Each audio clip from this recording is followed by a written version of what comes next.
참 예수님, 한 주일 동안 잘 지내셨나요? 네. 저는 오늘 하루가 정말 긴 하루였습니다. 아침 새벽 미사 끝나고 나서 주일학교 열심히 반 미사 할 때, 또 다음 주 수요일이 또 스승의 날인지라 선생님들 축하해주고 잽싸게 미사 마친 다음에 오늘 또 주인식님 명명 주일 행사와 어버이날 행사가 교중미사에 겹쳐 있어서 잽싸게 올라와서 아이들 공연하는 거 보고 끝나자마자 뒤로 내려가서 국수 한 사발 거의 들이마시듯이 들이키고, 오늘 또 하필 입은 교구에서 선생님들 5년 근속, 10년 근속, 15년 근속 행사가 있어서 해어동까지 갔다가 온 지 얼마 안 됐어요. 그래서 오늘 혹시 강론 중에 제가 멍을 때리더라도 저 사람이 피곤하구나 라고 생각하시면 되겠습니다. 오늘은 주님 승천 대축일이고, 이번 주에는 주 예수님께서는 제자들에게 말씀하신 다음 승천하시어 하느님 오른쪽에 앉으셨다라는 말씀을 중심으로 해서 예수님의 승천이라고 하는 것이 우리 신앙에 어떤 의미인지, 그 승천을 우리가 신앙에서 살아가기 위해서는 어떻게 해야 할지에 대해서 이야기를 나누게 될 텐데, 강론 시작하기 전에 먼저 흘러간 옛 노래 잠깐만 듣겠습니다. 그저 멍하니 그 하늘만 바라봐 비추고, 그저 멍하니 하늘만 바라봐 그저 멍하니 그 하늘만 바라봐 비추고,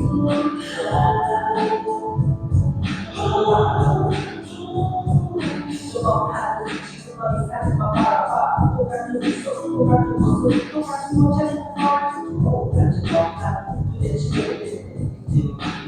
너에게 화가 되고 못되지만 알겠지. 너에게 잘해줄 걸, 너에게 이해할 걸, 나자가 생각하면 그냥 죽어 생각할 걸. 어떻게 나를 때문에 일이 있었는데 부탁하고 생각할 걸. 나는 지금 바보처럼 사진 속에 너는 비치는 못하지. 너와 함께 했던 기억들을 떠올리면 저 멍하니 하루만 바라볼 거야.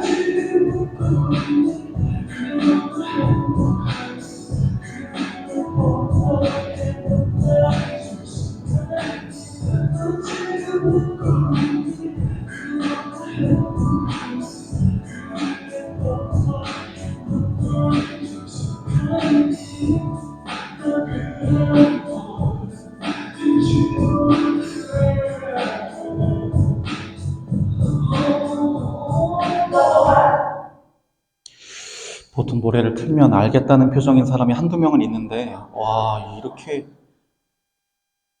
봄이야, 너도 몰라? 와, 이렇게 선을 긋는다고? 이야, 이 나름 유명했던 노래였는데요. 그, 박명호라고 하는 가수가 부른 사진이라는 노래, 정민아 알잖아, 솔직히. 진짜 몰라? 그래, 나 혼자 늙었다고 하지. 이 노래 보면 이런 가사가 나와요. 그저 멍하니 하늘만 바라봐. 그저 멍하니 지금 너의 사진만 바라봐. 똑같은 미소, 똑같은 모습, 똑같은 옷차림에 너를 잊지 못한 채 멍하니, 이런 가사들이 쭉쭉 나옵니다. 대충 어떤 상황인지 감이 오세요? 여자친구가 곁에 있을 때는 소중함을 모르다가 헤어지고 난 다음에야 뒤늦게 그때 내가 좀 더 잘해줄 걸, 그때 내가 한 번만 더 참을 걸, 그때 시간 있을 때 내가 좀 더 노력할 걸 후회하면서 땅을 치는 상황입니다. 그런 모습을 어떻게 표현하고 있냐면 멍하니 하늘만 바라보고 있는 모습으로 표현하고 있어요. 이렇게 멍 때리고 있는 모습. 근데 이 사람만 그러는 게 아니라 우리들도 참 이런 실수를 많이 하는 것 같아요.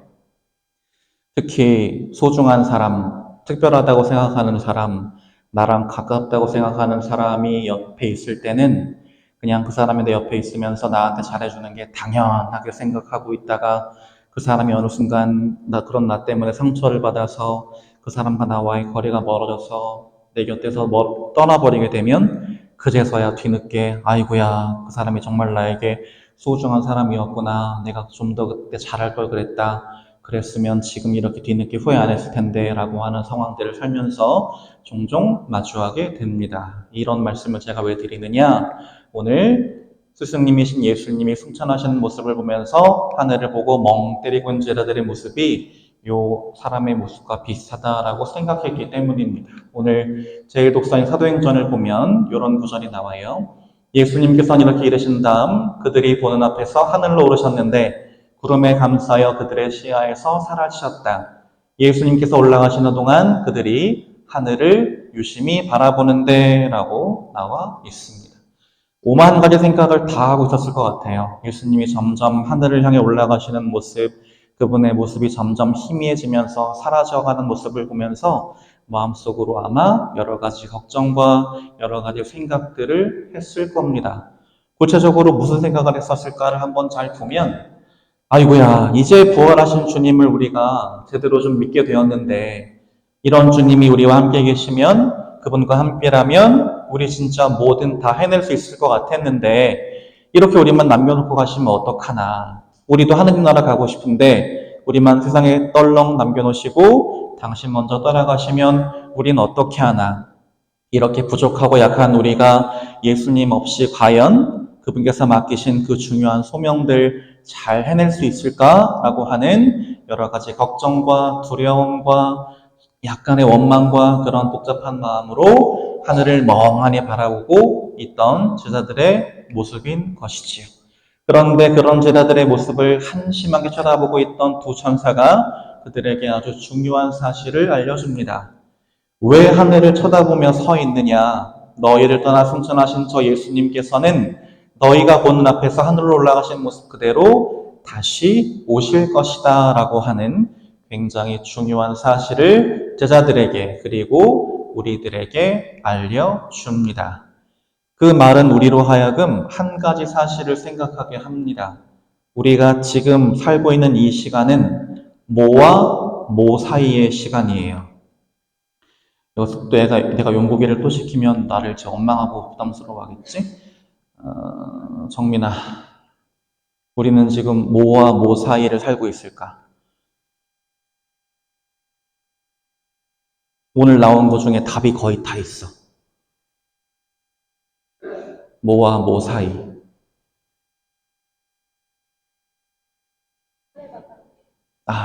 비슷하게 갔는데. 예수님이 하늘로 올라가신 승천과 그분이 다시 오시는 재림 사이의 시간을 살아가는 게 오늘날 신앙생활하고 있는 우리의 모습인 것이죠. 그래서 예수님께서 하늘에 굳이 올라가신 것은 무엇을 위해서느냐? 우리로 하여금 하늘을 보도록 만드시기 위함이었어요.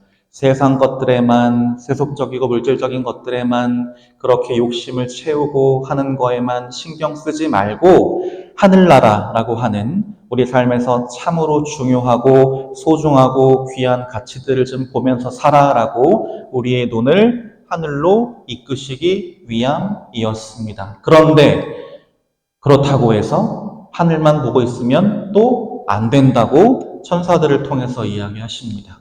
우리의 신앙은 멍하니 하늘만 바라보고 있는 모습이어서는 안 된다는 뜻입니다. 우리의 신앙이 어떤 모습일 때 멍하니 하늘만 바라보는 모습일까요? 예수님은 분명히 이 세상에서 하루하루를 충실하게 당신의 뜻과 계명을 실천하면서 삶으로써 삶의 기쁨을 충만하게 누리고 그렇게 잘 준비되어 있는 깨어있는 모습으로 당신이 오시는 그 세상 종말의 날이 언제 닥쳐오든 기쁘게 하나님을 맞이할 수 있도록 준비하고 있으라고 현재라고 하는 시간을 충실하게 살라고 우리에게 분명히 말씀하셨는데 너무나 부족하고 약한 우리들은 자꾸만 뭐에 빠져요? 뭐에? 사이비교주들이 말하는 곧 세상은 멸망한다 라고 하는 말에 자꾸만 빠져들어요. 어차피 멸망할 세상이야. 다 때려치워. 우리 교회로 들어와. 그리고 지금까지 잘못한 거 다 상관없으니까 우리 교회에 헌금만 많이 해. 쉽잖아. 쉽게 구원받을 수 있잖아. 라고 하는 그 말이 자꾸만 현혹되고 자꾸만 멍하니 하늘만 바라보는 우리의 모습인데 그래서는 안 된다는 뜻입니다. 우리 그리스도인은 세상 한가운데에서 세상에 발을 디디고 사는 사람들이기 때문에 그렇습니다.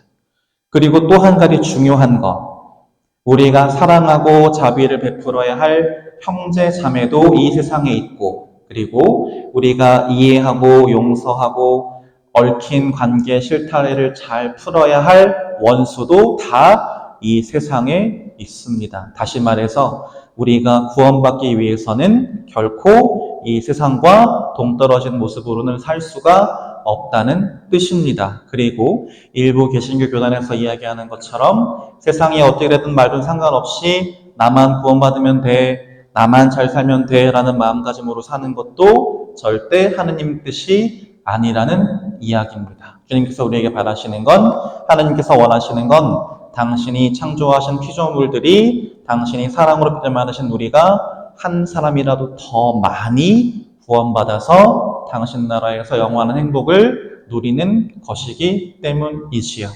그래서 우리가 할 일은 망해가는 세상에서 나만 탈출하려고 하는 게 아니라 내가 사는 이 세상이, 내가 살아가는 이 주변이 하느님 나라로 변해가도록 노력하는 것이 바로 우리 그리스도인이 해야 할 일입니다. 주님께서 승천하시기 전에 제자들과 나누신 대화가 있습니다. 주님, 지금이 주님께서 이스라엘에 다시 나라를 일으키실 때입니까? 라고 제자들이 묻자 예수님께서 뭐라고 말씀하시냐면 그때와 시기는 아버지께서 당신의 권한으로 정하셨으니 너희가 알 바 아니다. 그러나 성령께서 너희에게 내리시면 너희는 힘을 받아 예루살렘과 온 유다와 사마리아 그리고 땅 끝에 이르기까지 나의 증인이 될 것이다 라고 말씀하셨습니다. 세상 종말의 순간에서 이야기하고 계시면서 강조하시는 건 바로 무엇이냐면 곧 멸망할 거니까 아무것도 하지 마가 아니라 온 세상에 나의 가르침과 복음을 전해야 된다라고 하는 아주 중요한 소명을 예수님께서는 승천하시면서 제자들에게 그리고 우리들에게 주셨다는 뜻입니다. 그리고 우리가 늘 잊지 말아야 할 건 하늘에 올라가신 예수님께서는 다시 이 세상에 오신다라고 하는 분명한 사실입니다. 그 사실을 잊고 살아가면 자꾸 나도 모르게 세상 것들에 집착하고 눈앞에 이익에 신경 쓰고 그러면서 정작 하느님의 뜻으로부터 멀어지는 슬픈 상황이 벌어지기 때문입니다.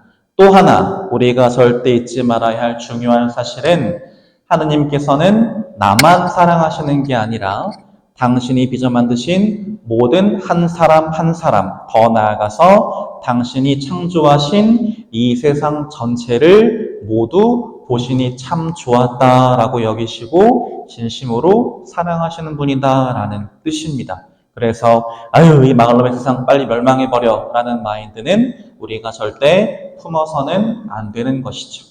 우리에게 중요한 것은 예수님께서 다시 오시는 그 재림의 때가 언제인지를 아는 게 아닙니다. 아까 말씀드렸던 것처럼 우리 그리스도인은 예수님께서 하늘로 올라가신 승천과 다시 우리를 구원하시러 오시는 재림 사이를 살아가는 사람들이고 그 시간을 얼마나 충실하게 보냈는가에 따라 우리가 종말의 순간 하느님 나라로 올라가서 영원한 행복을 누리느냐 아니면 종말의 순간 지옥이라고 하는 심판을 마주하고 영원한 고통 속에서 슬프게 살아가는가가 결정되기 때문에 우리에게 가장 중요한 건 이 현재라고 하는 기다림의 시간을 충실하게 보내는 일입니다. 그리고 그 기다림은 절대 수동적이어서는 안 돼요. 그런데 가끔 보면 신앙생활 하시는 분들 중에 그런 모습들을 볼 때가 많습니다.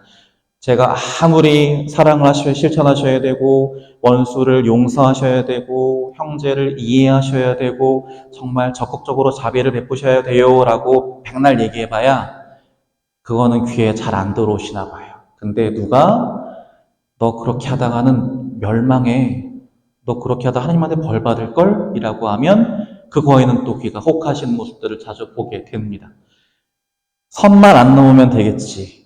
계명을 어기지만 않으면 내가 어떻게든 하느님 나라 가겠지라고 잘못 생각하시기 때문입니다. 그런데 그런 모습은 뭐랑 똑같냐면 감나무 아래에서 입을 벌리고 가만히 누워서 내가 그렇게 기다리면 감이 내 입으로 쏙 떨어지겠지라고 생각하는 거랑 똑같아요.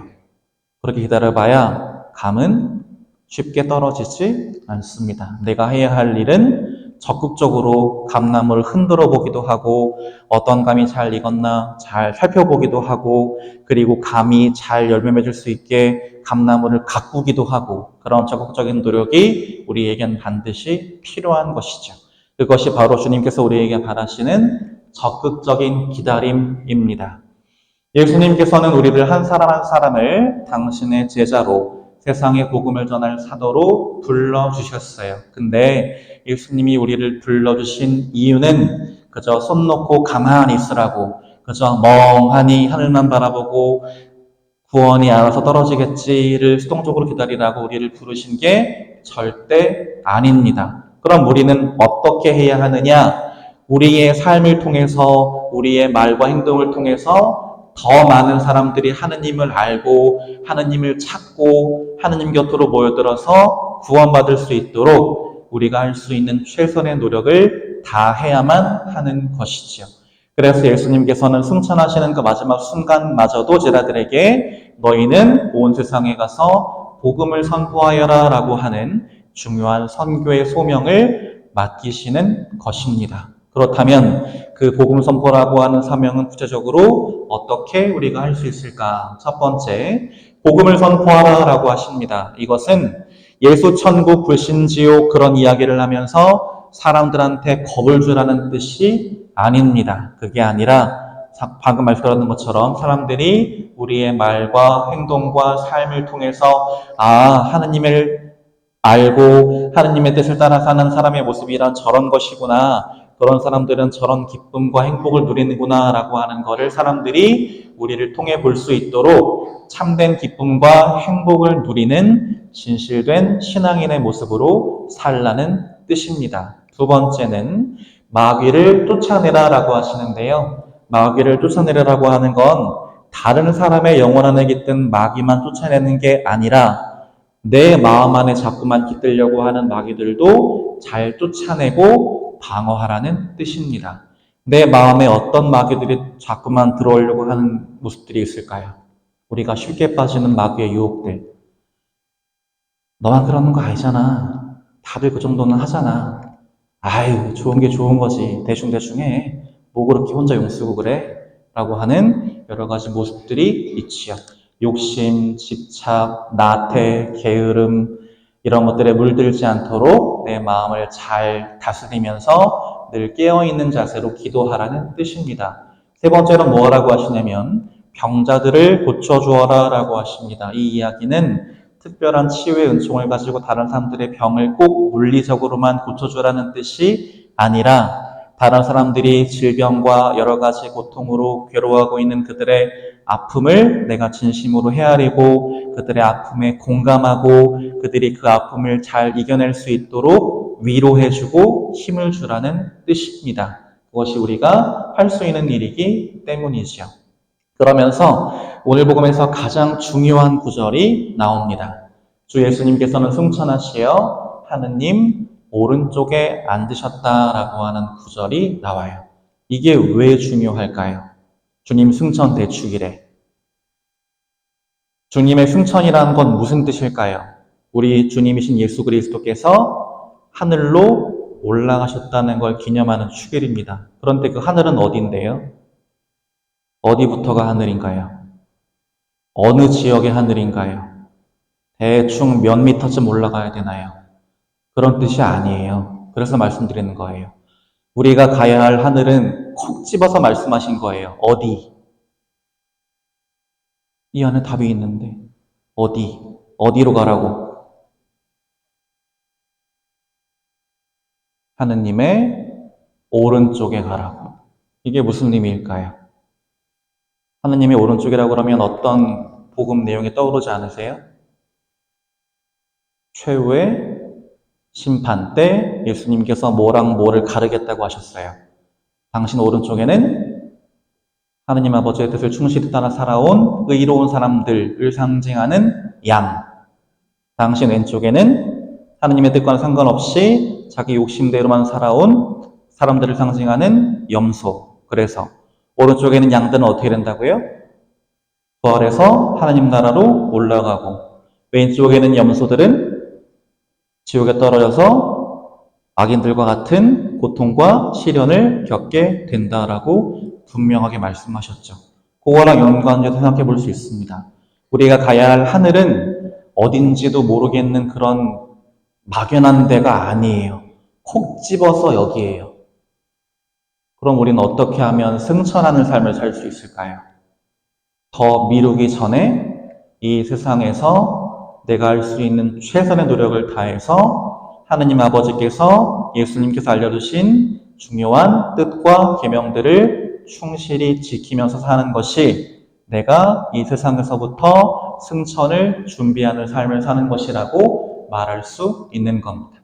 우리 신앙생활은 목적은 어딘지도 모르고 그 존재도 불분명한 하늘을 찾아 헤매는 게 아니라 하느님의 오른쪽이라고 하는 구원의 자리에 앉는 것이고, 그 영광된 자리는 이 세상에서부터 하느님 아버지의 뜻을 충실하게 살아온 의로운 사람들에게 돌아가는 자리니까 우리는 지금 여기서부터 하느님 아버지의 뜻을 충실히 실천해야만 하는 것입니다. 또한 하느님께서 예수님을 세상에 보내신 뜻은 아까도 말씀드렸던 것처럼 당신이 맡기신, 당신이 창조하신 사람들을 하나도 잃지 않고 마지막 날에 모두 살려서 그들이 당신 사랑 안에서 참된 기쁨과 행복을 누리게 하시는 것이기 때문에 나만 잘 먹고 잘 살면 그만이라고 하는 이기적인 마음은 버리고 예수님께서 우리에게 맡겨주신 복음 선포라고 하는 중요한 소명을 내가 할 수 있는 최선을 다해서 실천해야만 하는 것입니다.